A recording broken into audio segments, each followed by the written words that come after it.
So the following evening, I brought Jim home for dinner. I know Jim slightly in high school. In high school, Jim was a hero. He had tremendous artistry, nature, and talent, but scrubbed and polished look of black china wear.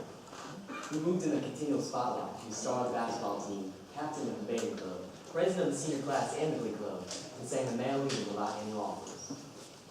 He was always running or bounding, never just walking. He was always at the point of defeating the law of gravity. He was shooting with such velocity through his adolescence that you'd expect him to reach nothing short of the White House by the time he was 30. But Jim apparently ran into more interference after his graduation was exalted. The speed of death and slow. 6 years after he left high school, he was holding a job that wasn't much better than mine.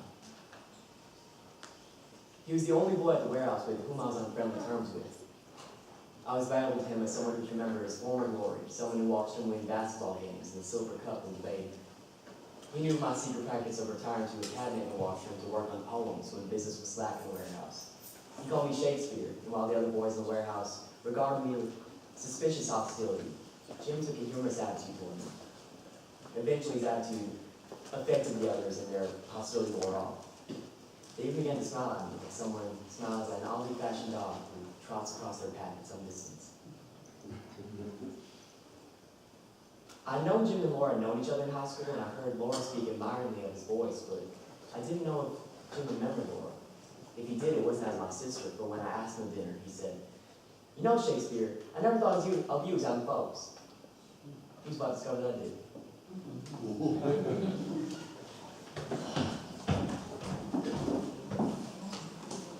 Why are you trembling? Mother, you've made me so nervous. I made you nervous. But all this fuss, you make it seem so important. I don't understand you, Laura. You simply couldn't be satisfied with just sitting home. And yet whenever I try to arrange something for you, you seem to resist it. You make it seem like we're sitting in trap. All pretty girls are a trap, a pretty trap, and that's how men expect them to be. Now take a look at yourself, young lady. This is the prettiest you'll ever be. Now I gotta go fix myself. You're gonna be surprised by your mother's appearance.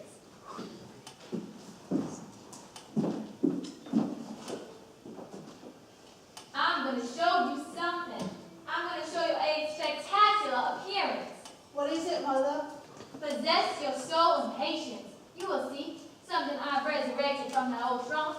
Styles haven't changed so terribly much after all.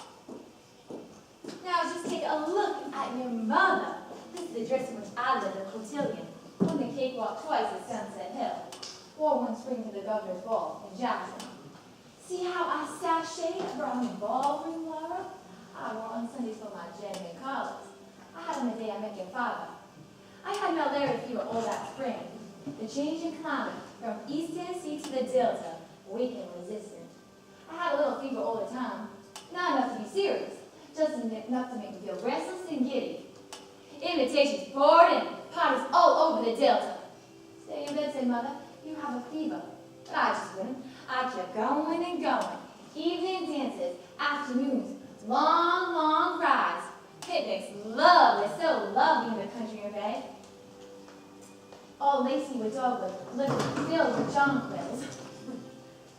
I hope your brother gets here before it starts to rain. I gave him a little extra change so he and Mr. O'Connor could take the service car home. What did he say his name was? O'Connor. What's his first name? I don't remember. Oh, yes, I do. It was Jim. Not Jim. Yes, that's what it was. I've never met a Jim that wasn't nice. Are you sure his name is Jim O'Connor? Yes, why? Is he the one that taught me snow in high school? Oh, he didn't say so. I think you just got to know him at the warehouse. There was a Jim O'Connor we both knew in high school. If that is the one that Tom is bringing to dinner, you'll have to excuse me. I won't come to the table. What sort of nonsense is this? You asked me once if I liked a boy. Don't you remember I showed you this boy's picture? The one in the yearbook. Yes, that boy. Laura, were you in love with that boy? I don't know, Mother. All I know is I couldn't sit at the table if it was him. It won't be him. It isn't the least bit likely. And whether it is or not, you will come to the table. You will not be excused. I'll have to be, Mother. I don't intend to hear your silliness, Laura. I've had enough from you and your brother both. Now just compose yourself. Thomas forgot his keys, so you're going to have to let them in when they arrive. Oh, Mother, you answer the door. I'll be in the kitchen busy. Oh, Mother, please answer the door. Don't make me do it. I've got to fix the dressing for this salmon. Fuss, silliness over genuine power. Laura, sweetheart, the door. I Please, think we you just can- beat the rain. Please, you answer, please. Laura Wingfield, you march right to that door. Yes, yes, Mama.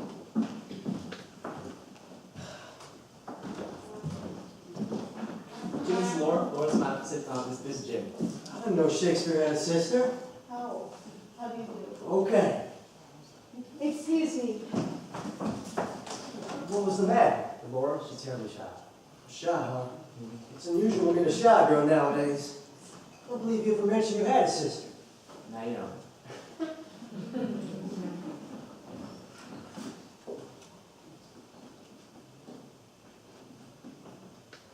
Here's a poster badge. You want a piece of it? Uh-huh. What piece? The comics? Sports.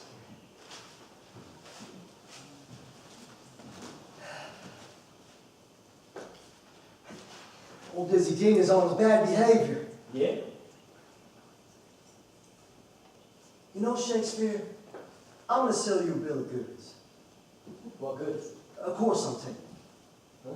In public speaking, you and me are not the warehouse type. That's good news, but what's public speaking got to do with it? It fits you for executive positions. Uh-huh. I'll tell you, it's done a hell of a lot for me. In what respect? Well, yeah. Ask yourself, what's the difference between you and me and men down in the office? Brains? No. Ability? No. And then what? What is that one thing? What is that one little thing? Primarily, it amounts to social poise. Being able to square up to people and hold your own on any social level. Tom, Yes, Mother. is that you and Mr. O'Connor? Yes, Mother. Oh, well, you two just make yourselves comfortable there. Yes, Mother. Ask Mr. O'Connor if you'd like to wash his hands. Oh, no, thank you. I took care of that at the warehouse. Tom, Yes? Mr. Mendoza was speaking to me about you. Favorably? What do you think? Well, You're going to be out of a job soon if you don't wake up. I am waking up. You show no signs. The signs are interior. I'm planning to change. I'm ready to point commit myself to a future that doesn't include the warehouse or Mr. Mendoza or a night course of public speaking. What are you gassing about? I'm tired of movies. Movies. Yes, movies. Look at them. All those glamorous people having adventures, hogging it all up, gobbling the whole thing up. You know what happens? People go to the movies instead of moving. Hollywood characters are supposed to have all the adventures for everybody in America, while everybody in America sits in a dark room and watches them happen. Yes, until those awards when adventure is available to the masses, everyone's dish, not on Gables. But then the people in the dark room come out of dark rooms to have some adventures themselves, goody goody. Well, it's our turn now to go to the South Sea Island, to make a safari, to be exotic far off, and I'm not patient. I don't want to wait till then. I'm tired of movies, and well, I'm about to move. Move. Yes, When? soon. Where, huh? Where? I'm boiling inside. I know I sound dreamy, but well, I'm boiling. Every time I pick up a shoe, I shudder a bit, thinking how short life is and what I'm doing. Whatever that means. I know it doesn't mean much, except it's something to wear on traveler's feet. Look, What? remember, The Union of Merchant Seamen. I paid my dues this month instead of the lot bill. You'll regret it when they turn the lights off. I won't be here. How about your mother? Unlike my father, the bastard son of the bastard. You see how he's grinning in his picture? He's been absent going on 16 years. You're just talking drip. How does your mother feel about it? She comes when she's not clear in my plans. Well, well, well. So this is Mr. O'Connor. The introduction's entirely unnecessary. I've heard so much about you from my boy. I finally said to him, Tom, good gracious, why don't you bring this paragon to supper? I'd like to meet this young man from the warehouse, instead of hearing him sing all crazy so much. I don't know why my son is so standoffish. That's not Southern behavior. Let's sit down. I think we could stand a little more air in here. I felt a nice breeze. Where has it gone to? So warm already, not quite summer evening. We're gonna really burn up when summer gets started. However, we're having a very light supper. I think light things are better for this time of year. That goes for light clothes. Light clothes, light food is what warm weather calls for. You know, when when your blood gets so thick in the winter, it takes a while for us to adjust ourselves. When the season changes, I wasn't prepared. It's come so quickly. All of a sudden, heavens, already summer. I ran to the trunk and pulled out this light dress. Terribly old, historical almost. But it felt so good and cool, you know? Mother, Yes, honey. how about supper? Sister is in full charge of supper. Tell her your hungry boys are waiting for us. How do you Clara? She let me in. Oh, good. You two have already met. It's rare for a girl as sweet as Laura to be domestic. But thank heavens, Laura's not only pretty, but very domestic. I'm not at all. I never was a bit. I could never make anything but angel food cake. Well, in this house we have many servants. Gone, gone, gone. Oh, vestige of gracious living. Gone completely. I wasn't prepared for what the future brought me. All my genuine callers were sons of planters. And so, of course, I assumed that I'd be married to a planter and raise my family on a large piece of land with plenty of servants. But man proposes, and woman accepts the proposal. To vary that old saying a bit, I married an old planter. I married a man who worked for a telephone company. That gallantly smiling gentleman over there. A man who fell in love with long distance. Well, he travels and I don't know where.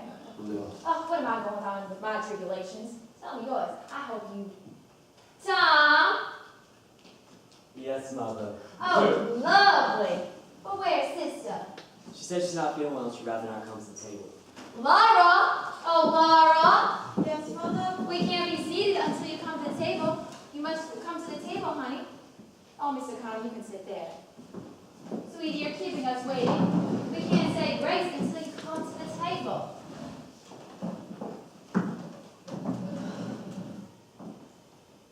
Laura, are you ill, darling? Oh, rest on the sofa. Well? Oh, standing over the hot stove must have made her ill. I suppose it was a little too warm this evening. Is Laura all right? Yes. What is that? Rain? A nice cool shower must have come up. I think we may say grace now.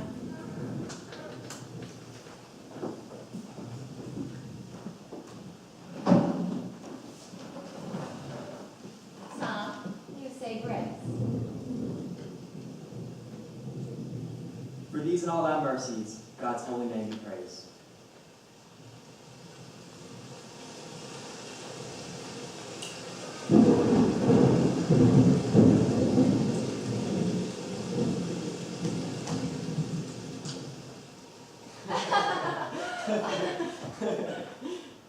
Hey there, Mr. Lightbulb. Where was Moses when the lights went out?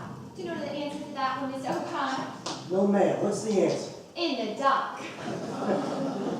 Everybody sits still while I get the candles. Oh, isn't it lucky we have them?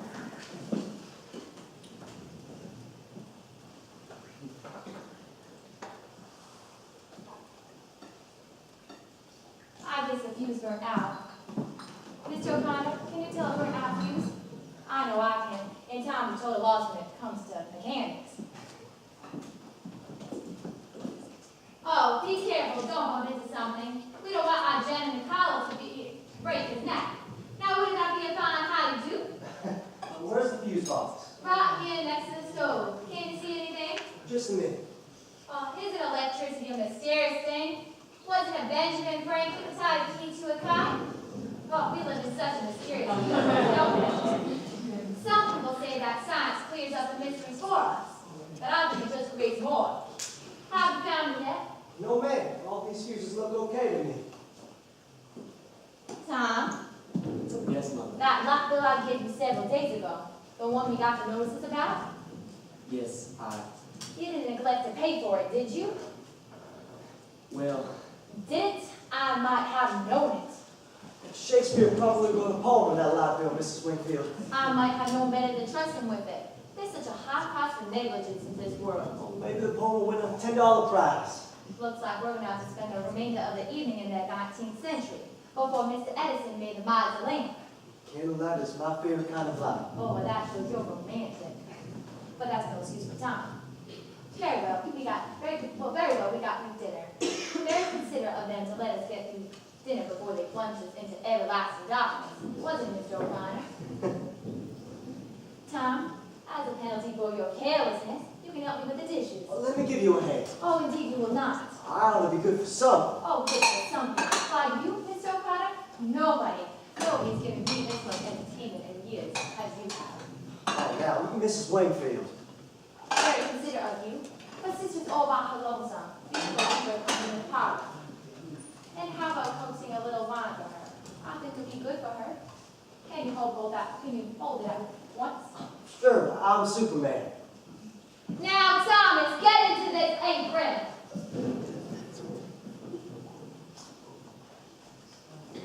Hello there, Laura. How are you feeling now? Better? Yes, thank you. Well, this is for you. A little dandelion wine. Thank you. Drink it, but don't get drunk. Well, where shall I set the candles? Oh, anywhere. How about here on the floor? Any objections? No. I'll just set a newspaper underneath to catch the drippings.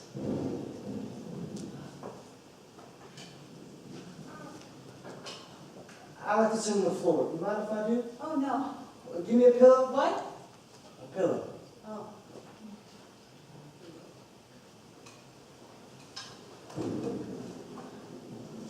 How about you?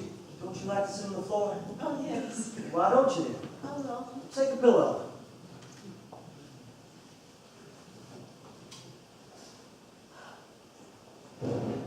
I can't hardly see you sitting way over there. I can see you. I know, but that's not fair. I'm in the limelight.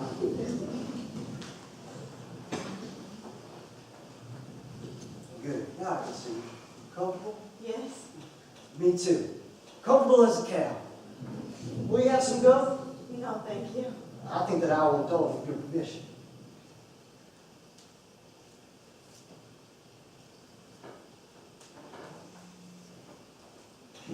Think of the fortune made by the guy who invented the first piece of chewing gum. Amazing, huh? The Wrigley buildings is one of the size of Chicago. I saw it when I went up to the Century of Progress. Did you take in the Century of Progress? No, I didn't. Well, it's quite a wonderful exposition. What impressed me the most was the Hall of Science. It gives you an idea of what the future will be like in America, even more wonderful than the present time is. Your brother tells me you're shy. Is that right, Laura? I don't know. I judge you to be an old-fashioned type of girl. Well, I think it's a pretty good type to be. I hope you don't mind me saying that, do you? I believe I will take a piece of gum, if you don't mind.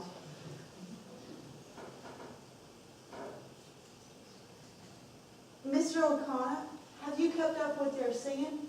Sing. Me? Yes, I remember what a wonderful voice you had.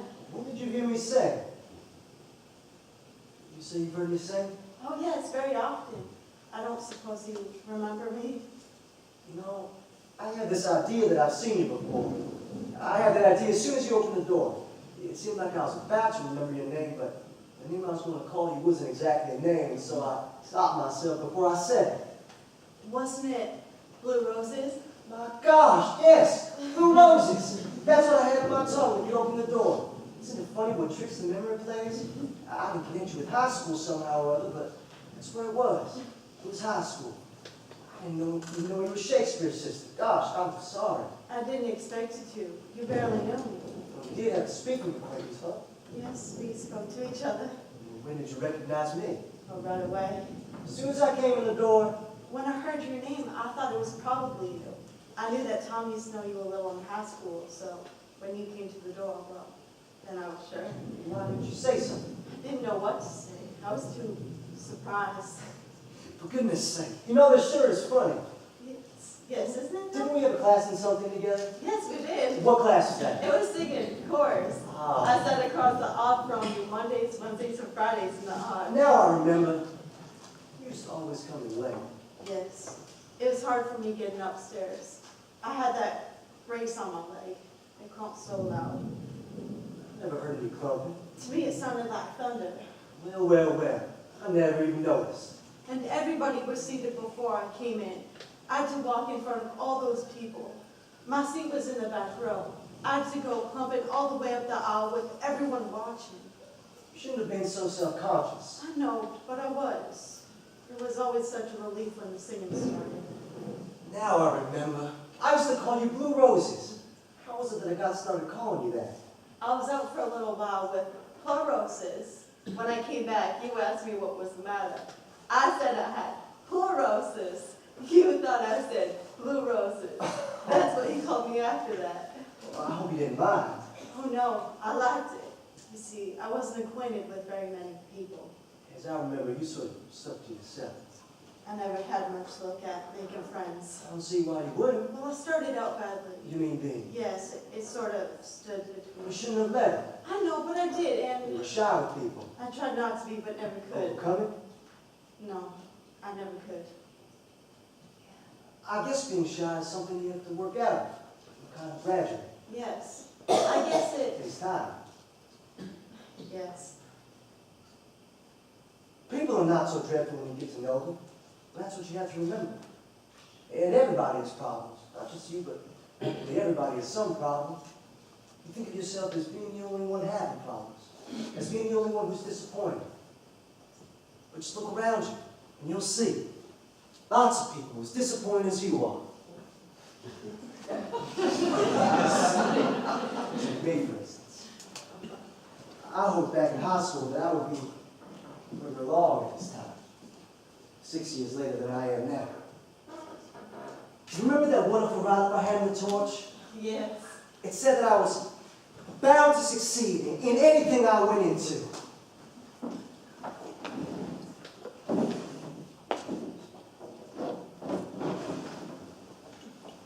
Holy jeez, the Torch! Here you are in the parts of 10 cents. I sang baritone lead in that operetta. So beautifully. Oh, Yes, yes, beautifully. Beautifully. you heard me? All 3 times. No. Yes, All 3 performances. yes. Why? I wanted to ask you to autograph my program. Why didn't you? Well, you were always surrounded by your own friends so much that I never had a chance to. You should have just asked me to. Well, I thought you might think I Thought I was... might think you was what? Oh, I was beleaguered by females in those days. you were terribly popular. Yeah. You had such a friendly way. I was spoiled in high school. Everybody liked you. Including you? Yes, I did too. Well, well, well. Give me that program, Barnum.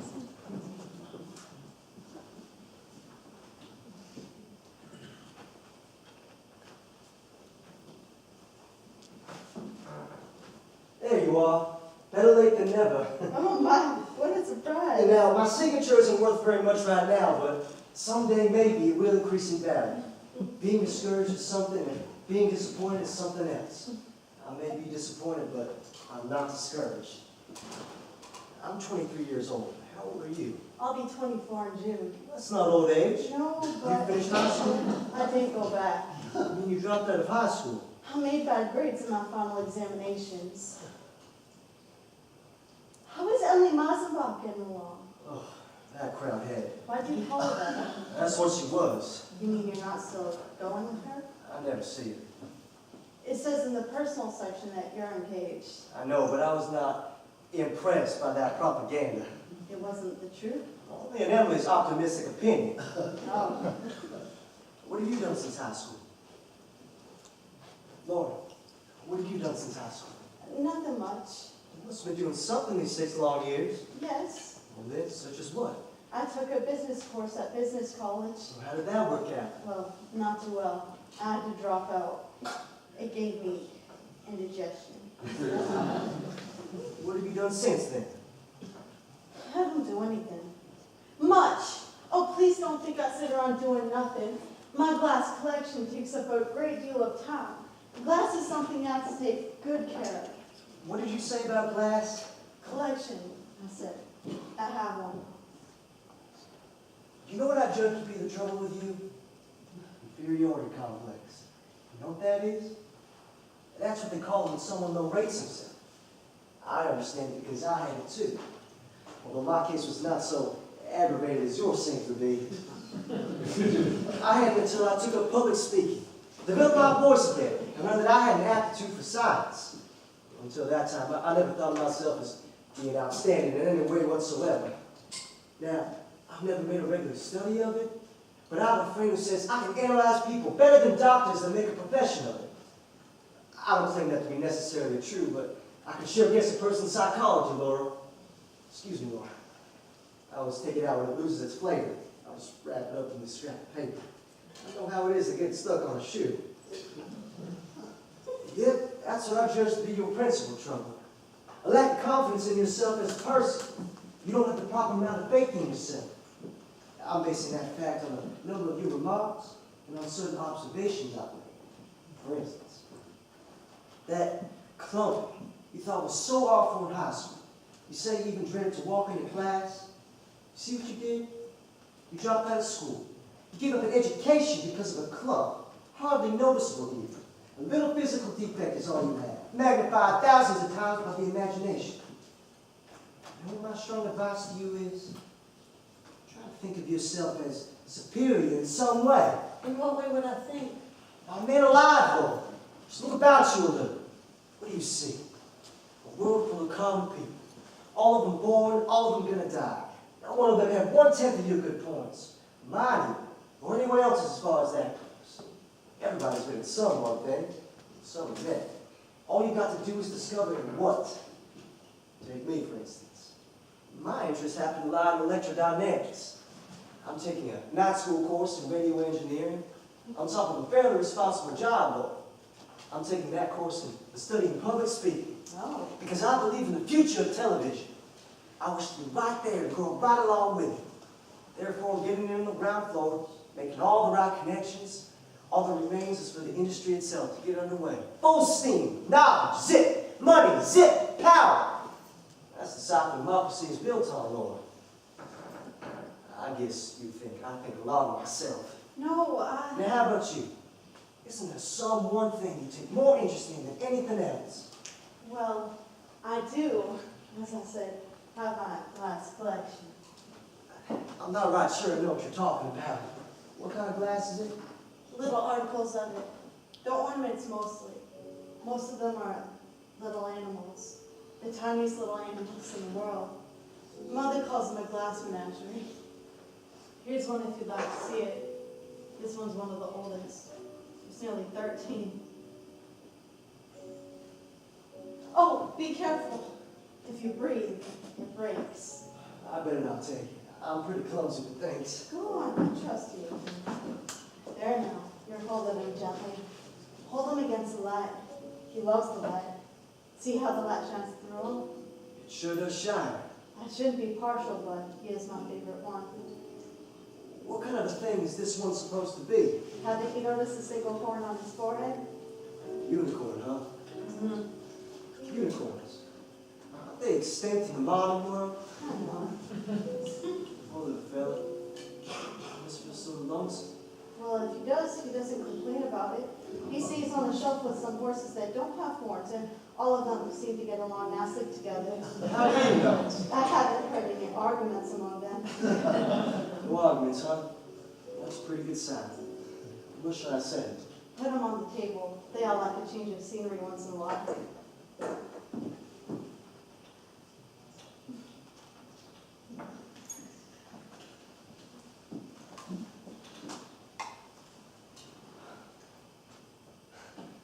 Well, well, well. Look how big my shadow is when I stretch.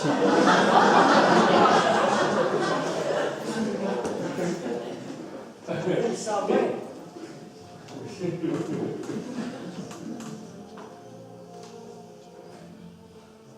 Where does the music come from? From the Paradise Dance Hall across the alley. How about cutting the rug a little, Miss Spring? Oh, Or is your program filled up? Let me have a look. Why, every dance is taken. I'll just have to scratch some out. Ah, waltz. I can't dance. There you go, that inferiority stuff. I've never danced in my life. Come on, try. Oh, I'd step on you. I'm not made out of glass. How do we start? Leave it to me. Put your arms out a little. Like this? A little bit higher. Now, relax. Don't tighten up. That's the main thing about it. Just relax. It's hard not to.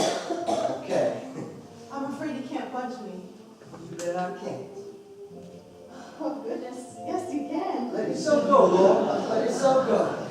Come on. Trying. There you go. Not so stiff. Oh, no. Loosen the backbone a bit. There you go. That's a lot better. Emma. Lots better. Oh, my. Oh, my goodness. What did we get on? The table. Did something fall off it? Yes. Was it the little last horse with the horn? Yes. Is it broken? No, it's just like the other horses. It's lost its horn. Horn. Maybe it's a blessing in disguise. Still, I bet that was your favorite piece. I don't have favorites much.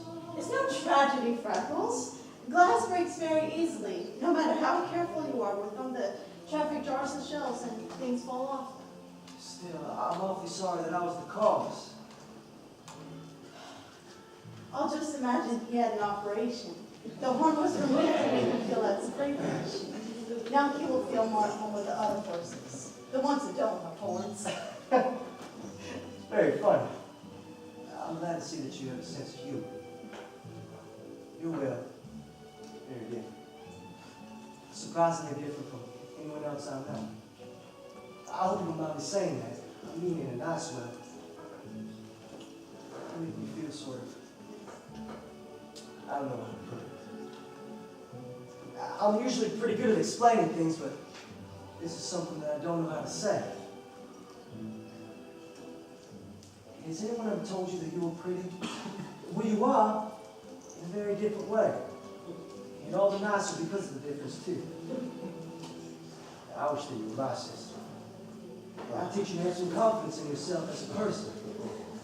That there are the different people in the world, but being different is nothing to be ashamed of. Because all the other people are not such wonderful people. They're 100 times 1,000. They're 1 times 1. They walk all over the earth. Well, you just stay here.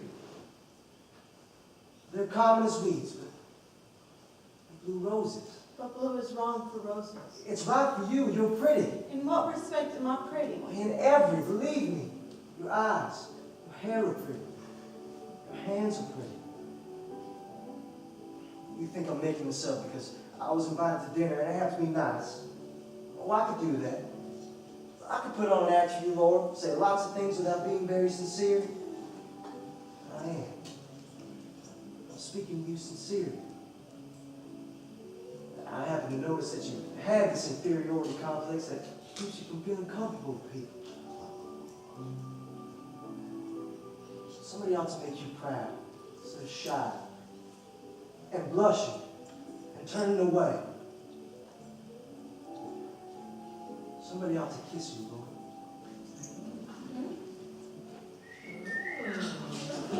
Stumble, John. Stumble, John. I shouldn't have done that. That was way off the beat. Do you smoke? Would you care for a mint? Peppermint. I'll wait for the drugstore wherever I go.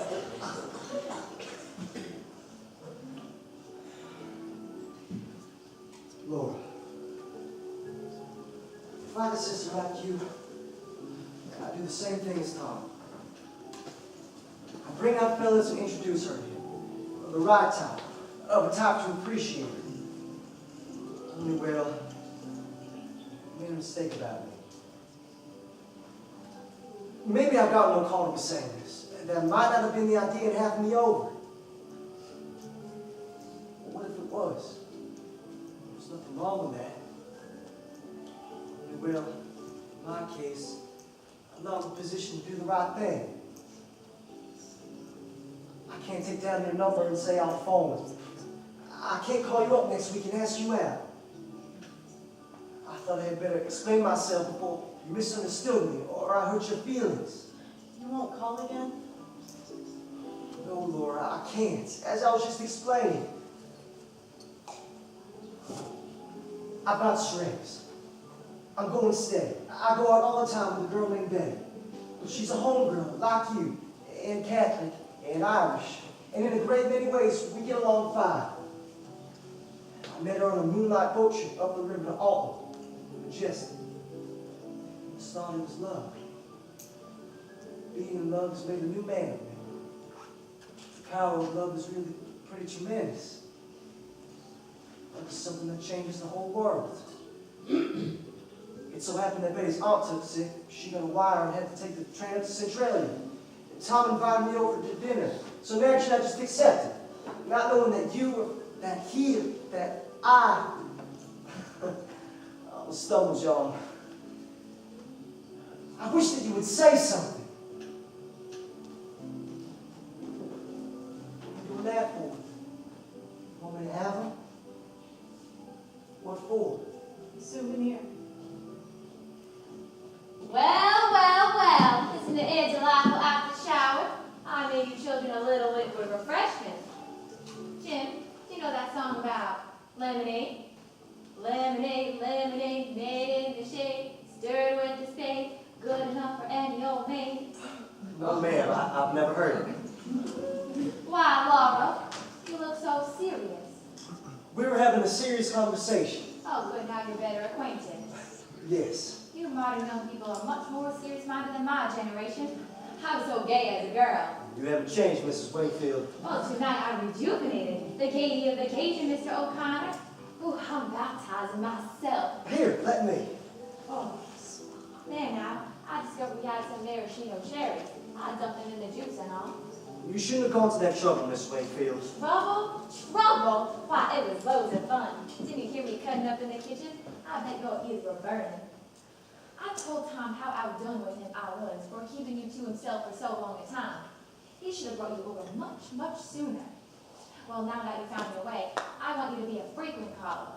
Not just occasional, but all the time. Oh, we're going to have lots of gay times together. I can see them coming. Just breathe the air. So fresh in the moon, so pretty.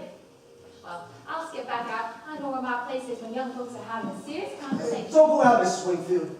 The fact of the matter is, I've got to be going. Oh, going now. You're joking. Why, it's only the shade in the evening, Mr. O'Connor. You know how it is. Yes, you are a working man, and you have working man hours. We'll let you off early tonight. Only on one condition, that the next time you stay later. Isn't Saturday nights the best nights for you working men? I have a couple of time clocks to punch. One in the morning and one at night. My, you are ambitious and you work nights too. Not work, but bed. Betty? Betty? Who's Betty? Oh, just a girl. The girl I was staying with. Oh. Is it a serious romance? We're to be married the second Sunday of June. Oh, how nice. Tom didn't mention that you were engaged to be married. The cat's not out of the bag of the warehouse yet. You know how it is. They call me Romeo and stuff. Thank you for a wonderful evening.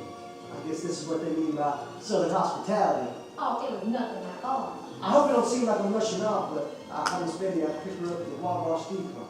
By the time I get my jalopy down there, her train will be in. I know how upset women get. Keep them waiting. Oh, I know the tyranny of women. Goodbye, Mr. O'Connor. I wish you luck, success, and happiness. All three of them. And so does Laura. Don't you, Laura? Yes. Goodbye, Laura. I certainly treasure that souvenir you gave me. And don't forget about that good advice I gave you. So long, Shakespeare. Thanks again, ladies. Good night.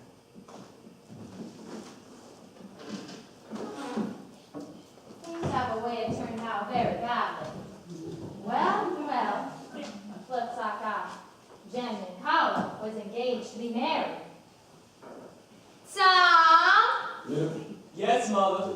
Come in here a minute. I want to tell you something awfully funny. Has the gentleman called gone away already? Oh, the gentleman caller has made an early departure. What a wonderful joke you played on us. How do you mean? He told us that he was engaged to be married. Jim? Engaged? Oh, that's what he just informed us. Well, I'll be jiggered. I didn't know about that. Seems very peculiar. What's peculiar about it? Didn't you call him your best friend down at the warehouse? Yes, but how would I have known? Oh, it seems extremely peculiar that you wouldn't know that your best friend was engaged to be married. Mother, the warehouse is where I work, not where I know things about people. Oh, you don't know things anywhere. You live in a dream. You manufacture illusions. Where you going? I'm going to movies. Oh, now that we make such fools of ourselves, the efforts, the preparations, all the expense, the the new floor lamp, the rug, and all the clothes for Laura. All for what? To entertain some other girl's fiance? Go to the moon. Go to the movies. But don't think about us.